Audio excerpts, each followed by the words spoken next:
আসসালামু আলাইকুম, ফারজানা ইয়াসমিন স্বাগত জানাচ্ছি এনটিভির সকালের খবরে। গ্রাউন্ড সিমেন্ট শিরোনাম দেখছিলেন, এবার পুরো খবর। শুরুতেই মার্কিন প্রেসিডেন্টের শপথ প্রসঙ্গ। যুক্তরাষ্ট্রের ৪৭তম প্রেসিডেন্ট হিসেবে আজ শপথ নিতে যাচ্ছেন ডোনাল্ড ট্রাম্প। এ উপলক্ষে এরই মধ্যে প্রস্তুত করা হয়েছে ক্যাপিটল হিল। স্থানীয় সময় সোমবার বেলা ১১টায় অনুষ্ঠান শুরু হওয়ার কথা রয়েছে। শপথ নিতে এরই মধ্যে রাজধানী ওয়াশিংটনে পৌঁছেছেন ৭৮ বছর বয়সী ট্রাম্প। ফ্লোরিডার পাম বিচ থেকে ভার্জিনিয়ার একটি বিমানবন্দরে অবতরণ করেন তিনি। ট্রাম্পকে আনতে বিদায়ী প্রেসিডেন্ট জো বাইডেন একটি বিশেষ বিমান পাঠান। তাতে চেপে ট্রাম্পের সঙ্গে তার স্ত্রী মেলানিয়া ট্রাম্প, মেয়ে ইভাঙ্কা এবং জ্যারেড কুশনারও ওয়াশিংটনে পৌঁছান বলে জানিয়েছে আন্তর্জাতিক গণমাধ্যমগুলো। শপথ নেওয়ার পর সেখানে প্রেসিডেন্ট হিসেবে প্রথম ভাষণ দেবেন ট্রাম্প। নবনির্বাচিত মার্কিন প্রেসিডেন্ট ডোনাল্ড ট্রাম্পের শপথ অনুষ্ঠানে খবর জানাতে এই মুহূর্তে যুক্তরাষ্ট্র থেকে আমাদের সাথে সরাসরি যুক্ত হচ্ছেন আমাদের ব্যুরো প্রধান ফরিদ আলম। ফরিদ, শপথ অনুষ্ঠানের প্রস্তুতি সম্পর্কে কি তথ্য আছে আপনার কাছে, আর পূর্ববর্তী শপথ অনুষ্ঠানের প্রেক্ষাপটে এবার নতুন কি থাকছে আমাদের জানাবেন?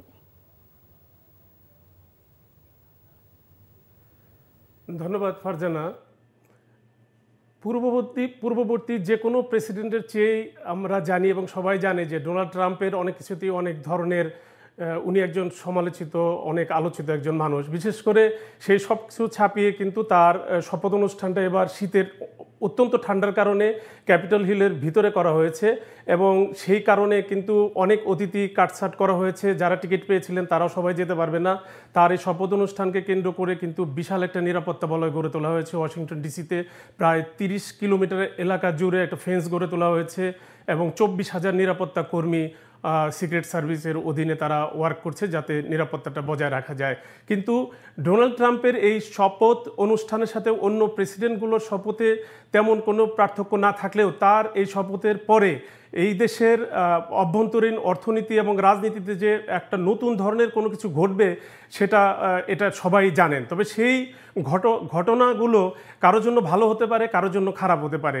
সুতরাং তার এই শপথকে কেন্দ্র করে নানা ধরনের আলোচনা চলছে। এরই মধ্যে কিন্তু যুক্তরাষ্ট্র জুড়ে তার এই শপথের বিরুদ্ধে বিক্ষোভ হয়েছে, অনেক বড় বড় বিক্ষোভ হয়েছে। আমরা জানি যে ডেমোক্রেট দলীয় এবং অনেক রাজনৈতিক নেতা তার শপথ অনুষ্ঠান বর্জন করেছেন নিরাপত্তার কথা চিন্তা করে। কারণ গত নির্বাচনে উনি যখন হেরে যাওয়ার পরে ক্যাপিটল হিলে যে হামলা হয়েছিল, সেই হামলায় যারা হামলা করেছিলেন এরকম আসামিরাও কিন্তু তার এই শপথ অনুষ্ঠানে আমন্ত্রিত হয়েছেন। সে কারণে ডেমোক্রেট দলীয় অনেক নেতারাই যাচ্ছেন না, সেটা তাদেরকে স্পষ্ট করে জানিয়ে দেওয়া হয়েছে। তো এই শপথের এইসব ছাড়াও কিন্তু ট্রাম্পের এই শপথকে কেন্দ্র করে নানান ধরনের ঘটনা ঘটছে। আমি একটি খবর দিতে চাই, সেটা হচ্ছে যে এরই মধ্যে আপনারা জানেন যে বিশ্বজুড়ে ক্রিপ্টোকারেন্সি নামে একটি কারেন্সি রয়েছে, যে কারেন্সি দেখা যায় না, সেটা কিনে কেউ ফকির হয়েছে, কেউ রাজাও হয়েছে, এরকম বলা হয়ে থাকে। যেটার দাম 10 টাকা থেকে শুরু করে এটা প্রায় 50,000 $60,000 হয়েছিল। কিন্তু ইন্টারেস্টিংলি ডোনাল্ড ট্রাম্প শপথ নেওয়ার ঠিক আগ মুহূর্তে উনি তার নিজের নামে একটি কারেন্সির ঘোষণা দিয়েছেন। সেই ঘোষণায় উনি 80% শেয়ার রেখে প্রায় $12 বিলিয়ন ওই কারেন্সিটা, ট্রাম্প কারেন্সি নামে যে কারেন্সি বাজারে ছেড়েছেন, একদিনের মধ্যে সেই কারেন্সি কিন্তু $46 বিলিয়ন উনি মালিক হয়েছেন। একদিনের ঘটনায় উনি $46 বিলিয়ন। এবং তার স্ত্রীও কিন্তু আজকেই নতুন মেলানিয়া ট্রাম্প নামে আরেকটা কারেন্সি ছেড়েছেন, যেটা $12 বিলিয়ন। সুতরাং তার এই শপথ অনুষ্ঠানকে কেন্দ্র করে এই দেশের অর্থনীতি কোন পর্যায়ে যাবে এবং সত্যিকার অর্থে অর্থনীতির যে টাকার আদৌ কোনো মূল্য থাকবে কিনা সেটা নিয়ে একটা গবেষণা শুরু হয়েছে এবং যুক্তরাষ্ট্রের নাগরিকদের মধ্যে এই আগ্রহ সৃষ্টি হয়েছে এই ডোনাল্ড ট্রাম্পের নামে যে কারেন্সি ছাড়া হচ্ছে সেই কারেন্সি নিয়ে। সুতরাং তার শপথ অনুষ্ঠান শুধুমাত্র যে অনেকের জন্য, ইমিগ্রান্টদের জন্য কিংবা বিরোধী পক্ষীয় যেসব নীতি রয়েছে বিরোধী দলগুলো, সেগুলোই যে তিনি ভেঙে দিবেন সেটা না। অর্থনৈতিকভাবেও কিন্তু উনি যে সিদ্ধান্তগুলো নিচ্ছেন সেটা জনগণের জন্য ভালো হবে না খারাপ হবে সেটা নিয়েও কিন্তু একটা আলোচনা শুরু হয়েছে। বিশেষ করে তার নামের এই কারেন্সি উনি যদি এরকম করেন যে উনি $46 বিলিয়ন মালিক হয়েছেন একদিনে, এখন উনি হয়তো আগামী 2 বছরের মধ্যে পৃথিবীর সর্বশ্রেষ্ঠ ধনী হয়ে যেতে পারেন, এলন মাস্ককে উনি ছাড়িয়ে যেতে পারেন। তো সেই ক্ষেত্রে অর্থনীতিটা যদি যুক্তরাষ্ট্রের প্রেসিডেন্টের হাতে থাকে তাহলে সাধারণ মানুষ কি অবস্থা এবং অনুমান করা যায় অনুমান করা যায় যে শুধুমাত্র ধনী মানুষই তার শপথে খুশি হবে। সুতরাং তার শপথের নতুনত্ব অনেক কিছু রয়েছে, সেটা জানার জন্য হয়তো আগামীকাল এখানকার সোমবার পর্যন্ত আমাদেরকে অপেক্ষা করতে হবে। ফারজানা। যুক্তরাষ্ট্র থেকে জানছিলাম মার্কিন প্রেসিডেন্টের শপথ অনুষ্ঠানের খবর। সংস্কার কমিশনের প্রতিবেদনগুলো নিয়ে একটি সমঝোতায় পৌঁছানোর লক্ষ্যে রাজনৈতিক দলগুলোর সাথে আলোচনা করা হবে বলে জানিয়েছেন অন্তর্বর্তীকালীন সরকারের প্রধান উপদেষ্টা অধ্যাপক মোহাম্মদ ইউনূস। রোববার ঢাকায় নিযুক্ত অস্ট্রেলিয়ার ভারপ্রাপ্ত হাইকমিশনার নাদিয়া সিমসন প্রধান উপদেষ্টার সাথে বিদায়ী সাক্ষাৎ করতে গেলে ডক্টর ইউনূস কথা জানান। প্রধান উপদেষ্টার সরকারি বাসভবন রাষ্ট্রীয় অতিথি ভবন যমুনায় প্রধান উপদেষ্টার সাথে সাক্ষাৎ হয়। জুলাই আগস্টের স্মৃতি স্মরণ করে ভারপ্রাপ্ত হাইকমিশনার বলেন তারা বাংলাদেশের জনগণের সাথে ছিলেন। এর আগে একই স্থানে ঢাকায় নিযুক্ত আর্জেন্টিনার রাষ্ট্রদূত মার্সেলো সেসা প্রধান উপদেষ্টার সাথে দেখা করেন। এ সময় প্রধান উপদেষ্টা বাংলাদেশের সাথে আর্জেন্টিনার ফুটবল কূটনীতি আরও জোরদার করার উপর গুরুত্ব আরোপ করেন। নতুন নতুন খাতে সহযোগিতা বাড়ানোর মাধ্যমে বাণিজ্য ঘাটতি দূর করে ভারসাম্য নিয়ে আসা সম্ভব বলে মন্তব্য করেন আর্জেন্টিনার কূটনীতিক।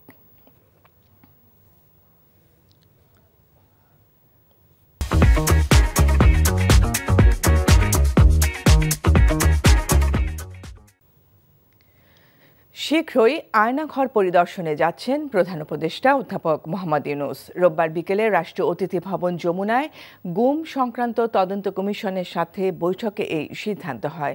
বৈঠকে গুমের ঘটনার তদন্তের অগ্রগতি সম্পর্কে জানায় তদন্ত কমিটি। এদিকে ওয়ার্ল্ড ইকোনমিক ফোরামে যোগ দিতে 4 দিনের সফরে আগামীকাল সুইজারল্যান্ডে যাচ্ছেন প্রধান উপদেষ্টা। রোববার সন্ধ্যায় ফরেন সার্ভিস একাডেমিতে সংবাদ সম্মেলনে উপপ্রেস সচিব এই তথ্য জানান। বলেন কয়েকটি দেশের রাষ্ট্রপ্রধানের সাথে বৈঠক করবেন প্রধান উপদেষ্টা। এছাড়া মেটা, অ্যামনেস্টি ইন্টারন্যাশনাল সহ কয়েকটি ব্যবসায়ী প্রতিষ্ঠানের প্রধানের সাথে আলাদা আলাদা বৈঠক করবেন বলে জানান উপপ্রেস সচিব।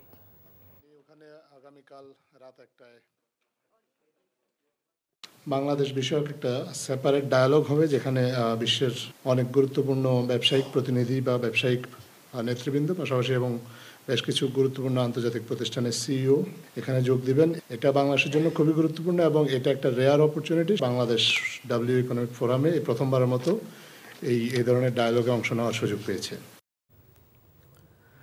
দলে কোনো অনুপ্রবেশকারীকে জায়গা দেওয়া যাবে না এমন মন্তব্য করে বিএনপি ভারপ্রাপ্ত চেয়ারম্যান তারেক রহমান বলেছেন, অনুপ্রবেশকারীদের সুবিধা দিতে 15 বছর নির্যাতন নিপীড়ন সহ্য করেনি বিএনপি। আগামী জাতীয় নির্বাচন সহজ হবে না মন্তব্য করে তিনি বলেছেন, জনগণের চাওয়া অনুযায়ী কাজ না করলে কিংবা কোনো ভুল করলে পস্তাতে হবে বিএনপিকে। বলেছেন, বিএনপি ছাড়া অন্য কেউ সরকার গঠন করলে বিএনপি নেতাকর্মীরা কেউ ভালো থাকতে পারবে না। রোববার বিকেলে এক আলোচনায় এসব কথা বলেন তারেক রহমান। ইমরুল আহসানের রিপোর্ট। বিএনপির প্রতিষ্ঠাতা শহীদ রাষ্ট্রপতি জিয়াউর রহমানের 89তম জন্মদিন উপলক্ষে এই আলোচনার আয়োজন করে বিএনপি। দেশ ও জাতির অগ্রযাত্রায় শহীদ জিয়ার অবদানের কথা তুলে ধরেন বক্তারা।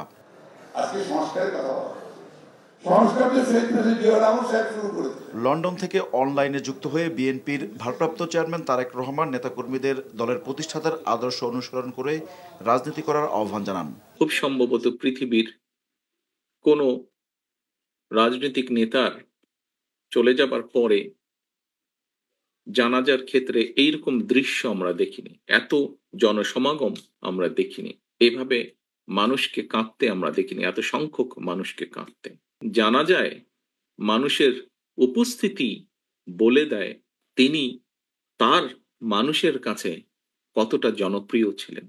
5ই আগস্ট স্বৈরাচারের পতনের পর বিএনপিতে অনেকে অনুপ্রবেশের চেষ্টা করছে উল্লেখ করে তাদের বিষয়ে সতর্ক থাকতে নেতাকর্মীদের প্রতি আহ্বান জানান তারেক রহমান।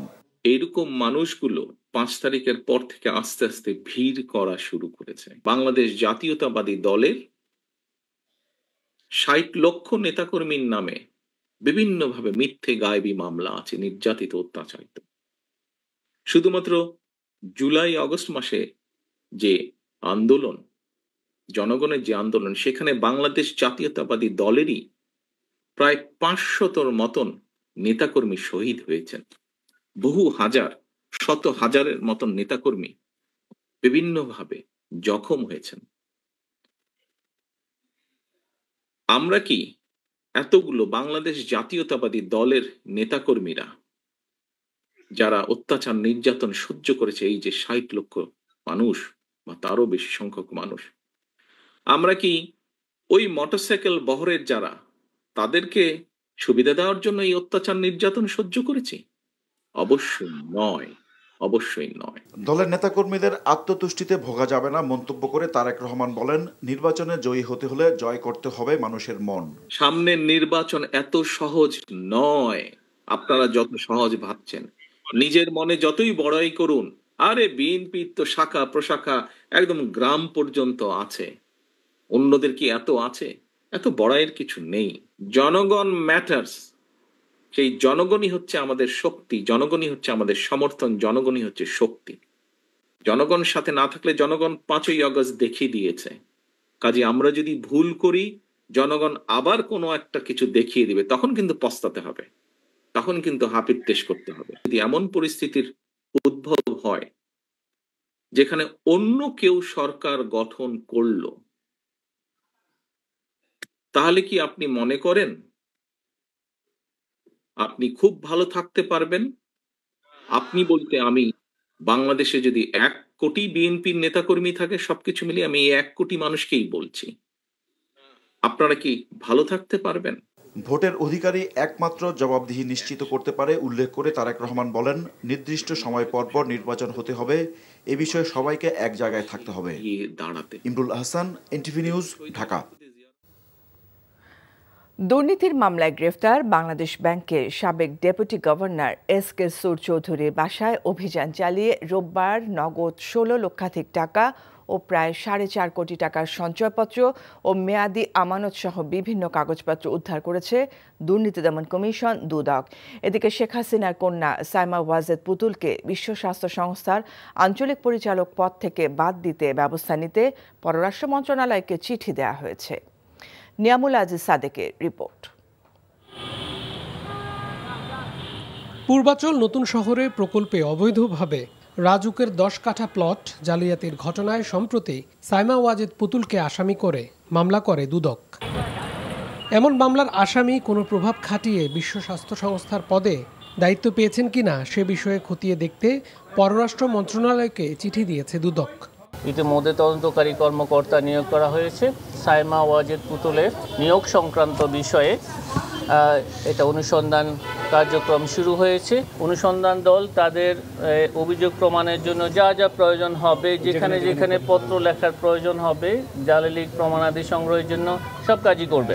এদিকে দুপুরে শীতাংশু কুমার সুর চৌধুরীর ধানমন্ডির বাসায় অভিযান চালিয়ে ১৬,২৫,০০০ নগদ টাকা ও স্বর্ণালঙ্কার সহ সঞ্চয়পত্রের কাগজ উদ্ধার করে দুদক। কোন কোন ব্যাংকে তার চেক রয়েছে, কোন কোন ব্যাংকে তার অ্যাকাউন্ট রয়েছে, সেগুলো আমরা ব্যাংকগুলোর নাম এবং শাখাগুলো লিখে নিয়েছি এবং পরবর্তীতে আমরা সে সকল ব্যাংকে তল্লাশি করে সেখান থেকে কত টাকা রয়েছে এবং কত টাকা লেনদেন করা হয়েছে সেগুলো আমরা উদ্ধার করব।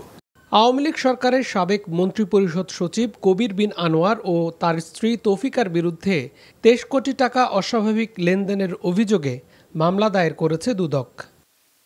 Niamul Aziz Sadek, NTV news, Dhaka. Cheque প্রতারণার মামলায় ক্রিকেটার ও মাগুরা ২ আসনের আওয়ামী লীগ দলীয় সাবেক সংসদ সদস্য সাকিব আল হাসানের বিরুদ্ধে গ্রেফতারি পরোয়ানা জারি করেছে আদালত। রোববার দুপুরে ঢাকার অতিরিক্ত মুখ্য মহানগর হাকিম জিয়াদুর রহমানের আদালতে আদেশ দেন। আরাফাত ইসলামের রিপোর্ট। বিতর্ক যেন পিছু ছাড়ছে না দেশসেরা ক্রিকেটার সাকিব আল হাসানের। একের পর এক নেতিবাচক ঘটনায় খবরের শিরোনাম হচ্ছেন তিনি। সবশেষ সংযোজন আইএফআইসি ব্যাংকের চেক প্রতারণার মামলায় তার বিরুদ্ধে রোববার জারি হওয়া গ্রেফতারি পরোয়ানা। গত বছরের ১৫ ডিসেম্বর ঢাকার অতিরিক্ত চিফ মেট্রোপলিটন ম্যাজিস্ট্রেট মাহবুবুল হকের আদালতে চেক ডিসঅনারের অভিযোগে আইএফআইসি ব্যাংক সাকিব সহ ৪ জনকে আসামি করে মামলা করে। তারই প্রেক্ষিতে গত বছরের ১৮ ডিসেম্বর পৃথক আদালত আসামিদের ১৯ জানুয়ারি হাজির হওয়ার জন্য সমন জারি করেছিল। আসামিদের মধ্যে এমদাদুল হক ও মালাইকা বেগম আদালতে হাজির হলেও অপর আসামিরা আদালতে হাজির না হওয়ায় আদালত তাদের বিরুদ্ধে গ্রেফতারি পরোয়ানা জারি করল। Shakib Al Hasan agro farm limited, এই ফার্মের নামে সে ৪ কোটি প্রায় ১৫ লক্ষ টাকা ১৭ সালে সে ঋণ গ্রহণ করে। সে ঋণ পরিশোধ করে নাই। সে যে চেকগুলো দাখিল করেছিল ব্যাংকে টাকা পরিশোধ করার জন্য, ওই চেকের বিপরীতে ব্যাংক তার বিরুদ্ধে এনআই অ্যাক্টে তার বিরুদ্ধে মামলা করে। আজকে ধার্য ছিল আদালতে আসার জন্য, কিন্তু সে আজকে আদালতে আসে নাই। না আসার কারণে তার বিরুদ্ধে বিজ্ঞ আদালত গ্রেপ্তারের পরোয়ানা জারি করেন। আরাফাত ইসলাম, এনটিভি নিউজ, ঢাকা। খেলোয়াড়দের রাজনীতির সঙ্গে সম্পৃক্ত থাকা উচিত নয়, তবে অবসরের পর যে কেউ রাজনীতি করতে পারে বলে মন্তব্য করেছেন বিএনপি মহাসচিব মির্জা ফখরুল ইসলাম আলমগীর। রোববার মিরপুর স্টেডিয়ামে জিয়া ক্রিকেটের ফাইনাল খেলা দেখতে গিয়ে তিনি এমন মন্তব্য করেন। খেলায় সিলেট বিভাগে 5 উইকেটে হারিয়ে চ্যাম্পিয়ন হয়েছে রংপুর বিভাগ। প্রধান অতিথি হিসেবে ক্রিকেটারদের পুরস্কার তুলে দেন মির্জা ফখরুল। প্রায় 10 বছর পর বাংলাদেশ ক্রিকেট বোর্ডে যান তিনি। বলেন, শহীদ রাষ্ট্রপতি জিয়াউর রহমানের 89তম জন্মবার্ষিকীতে ফাইনালের জমকালো আয়োজন টুর্নামেন্টের বাড়তি অনুপ্রেরণা। তৃণমূল পর্যায়ে এ ধরনের আয়োজন দেশের খেলাধুলাকে আরও এগিয়ে নেবে। খেলা আর রাজনীতি একসঙ্গে করা উচিত নয় বলেও মন্তব্য করেন তিনি। ব্যক্তিগতভাবে মনে করি যে খেলাধুলার সঙ্গে রাজনীতির কোনো সম্পর্ক থাকা উচিত নয়, এবং যেটা চলমান অবস্থাতেও নয়, এবং ভবিষ্যতে যারা খেলা ছেড়ে দেবেন তারা রাজনীতিতে যেতেই পারেন, এটা তাদের অধিকার। তবে এটা ব্যক্তিগত ব্যাপার আমি মনে করি, এবং এই অধিকার মানুষের সকলেরই থাকা উচিত। কতটুকু সংস্কার হবে সে বিষয়ে রাজনৈতিক দলগুলো ঐক্যমতে না পৌঁছালে নির্বাচন আয়োজন কঠিন হবে বলে মন্তব্য করে প্রধান উপদেষ্টা প্রেস সচিব শফিকুল আলম বলেছেন, সবাই কম সংস্কার চাইলে ডিসেম্বরের মধ্যেই নির্বাচন সম্ভব। রাজধানীর প্রেস ইনস্টিটিউটে রোববার কৃষি বিষয়ক সাংবাদিক কর্মশালার উদ্বোধন শেষে তিনি একথা বলেন। সবচেয়ে ভালো নির্বাচন আয়োজনের লক্ষ্যে সরকার কাজ করছে উল্লেখ করে তিনি বলেন, দ্রুত সংস্কার কাজ সম্পন্নের জন্য রাজনৈতিক দলগুলোকে একমত হতে হবে। আওয়ামী লীগের ভবিষ্যৎ রাজনৈতিক দলগুলো ঠিক করবে জানিয়ে তিনি বলেন, দলটিকে নিষিদ্ধ করা না করার ব্যাপারে আপাতত সরকারের কোনো ভাবনা নেই, তবে গণহত্যায় জড়িত প্রত্যেকের বিচার নিশ্চিত করা হবে বলেও জানান তিনি। সরকারি কর্মকর্তা কর্মচারীদের মহার্ঘ ভাতা প্রদান যুক্তিযুক্ত সিদ্ধান্ত জানিয়ে প্রেস সচিব বলেন, আশেপাশের দেশের সাপেক্ষে চিন্তা করে ভাতা প্রদানের সিদ্ধান্ত নেওয়া হয়েছে। যদি কম রিফর্ম হয় সেক্ষেত্রে ডিসেম্বরের মধ্যে ইলেকশন হবে, আর যদি কম রিফর্ম পলিটিক্যাল পার্টিগুলো মনে করেন যে না ইন্টারিম গভর্নমেন্টকে দিয়ে আমরা আরও বেশ কিছু রিফর্ম করিয়ে নিব, সেক্ষেত্রে জুন 2026-এর কথা উনি বলেছেন। এবং এটা সত্যিকার অর্থে খুব বেশি টাইম যে আমরা নিচ্ছি তাও তো না।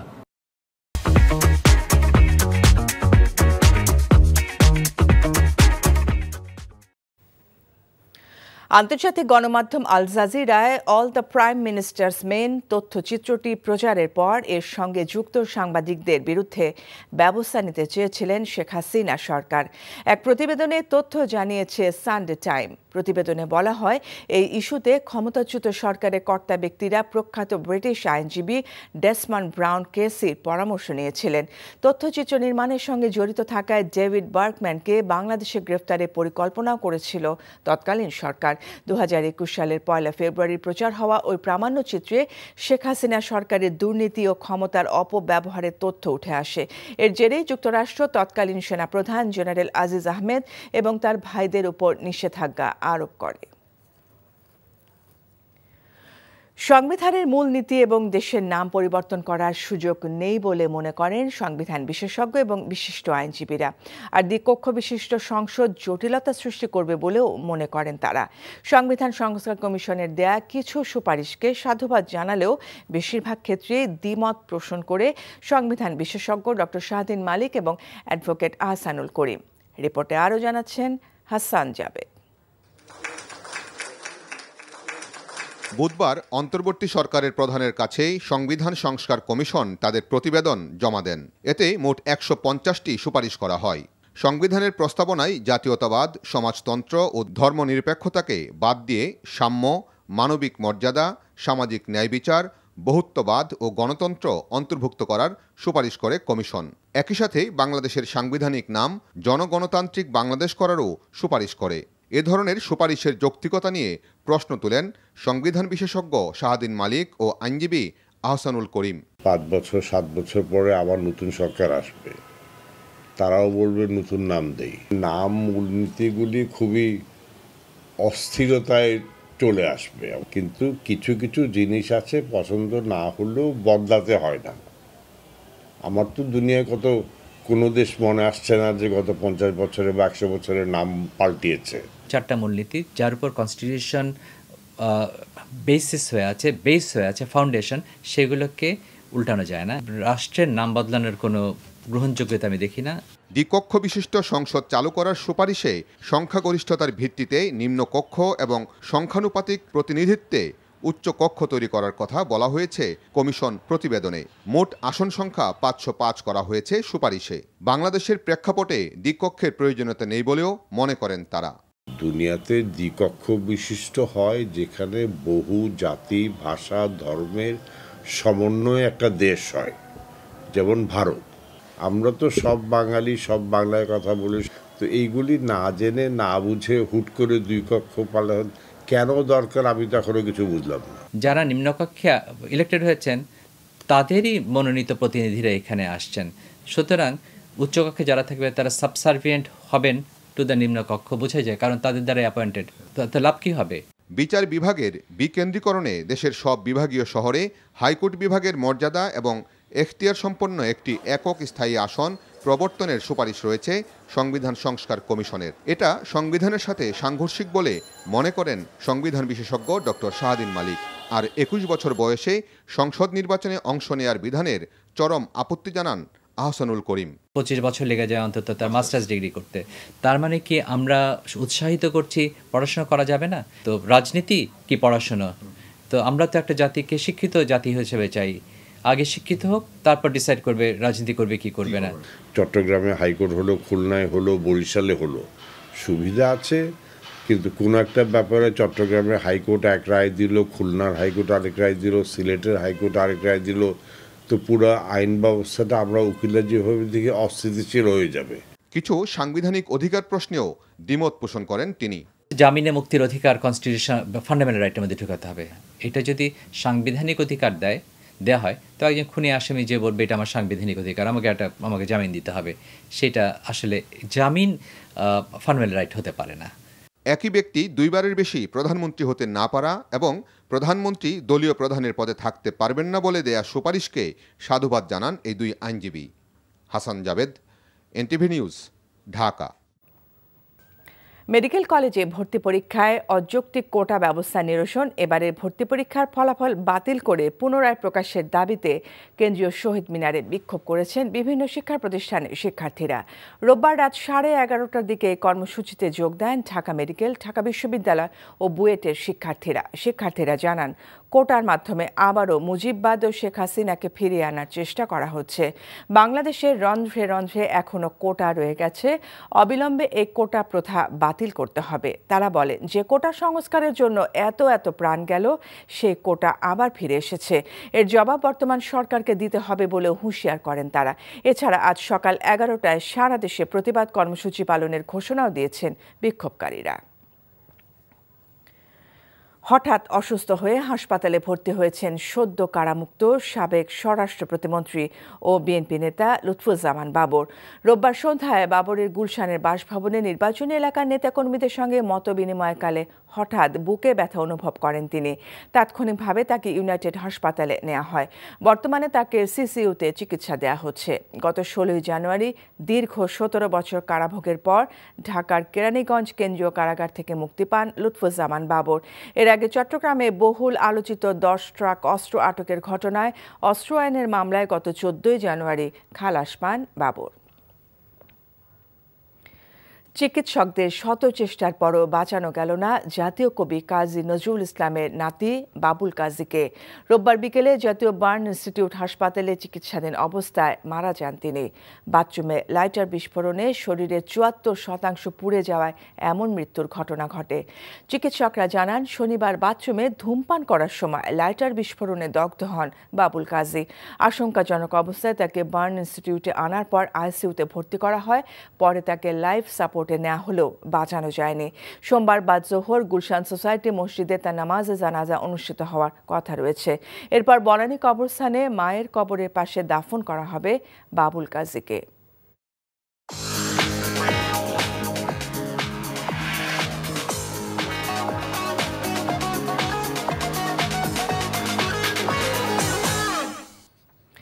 নগদ নিবেদিত অর্থনীতির খবর।